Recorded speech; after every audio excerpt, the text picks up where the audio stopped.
The past weeks, we have heard Jesus speaking in parables. Malimit niyang nababanggit sa mga ito ang tungkol sa kaharian o paghahari ng Diyos. Perhaps most of you are asking, Kingdom of God, Reign of God, what is it? Where is it? Is it equivalent to heaven? And so in our presentation today, we'll try to shed light on the meaning of the Kingdom of God. Come, join us on a trip to the Kingdom of God.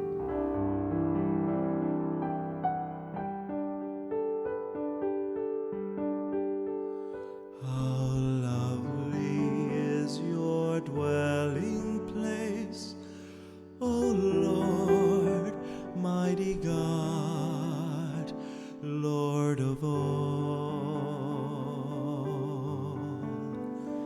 How lovely is your dwelling place, O Lord, mighty God, Lord of all. Even the lowly sparrow finds a home. Mga kaibigan, gusto niyo bang makarating sa kaharian ng Diyos? Pihadong lahat ay magsasabi ng, Opo, Bishop. Bakit naman po ang hindi? Ngayon, kailan niyo naman gustong makarating sa kaharian ng Diyos? Naku, siguro sasabihin naman ninyo, si Bishop naman, mapagbiro. Hindi pa po namin gustong mamatay. But do we really need to physically die in order to reach the kingdom of God? You know, my dear friends, in the scriptures, Jesus has made it clear that the kingdom of God is in our midst and is within us. But it is also in the future as the fulfillment of life in God. Ang kaharian ng Diyos ay nasa atin. Yes, the kingdom of God is near us and within us because the kingdom of God is not a place or territory but the state or condition of heart where God is sovereign. Katulad ni Jesus, kung sinusuko natin ang lahat sa Diyos, tayo ay nagiging bahagi na ng Kanyang kaharian. We exist from Him and in Him. He rules over us. Ito ang araw na ginawa ng Panginoon, tayo'y magsaya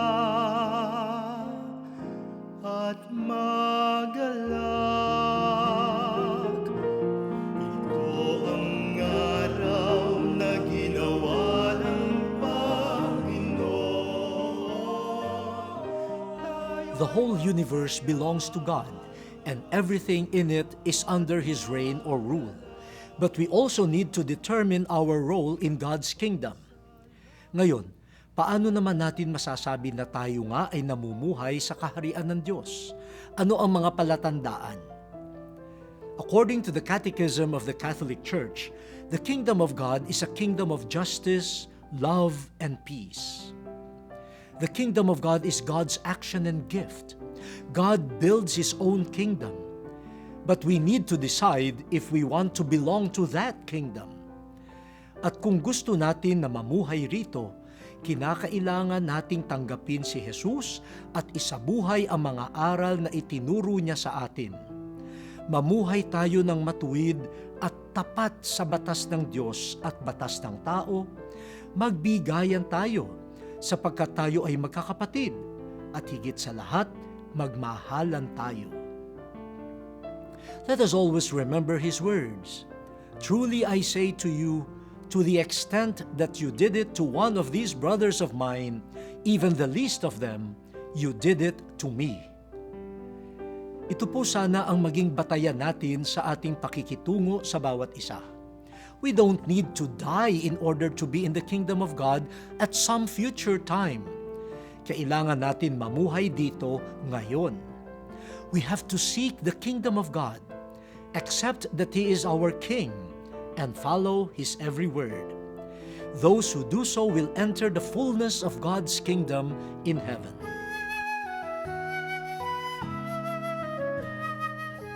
Friends, we hope that we have given you a simple understanding of the kingdom of God and of heaven.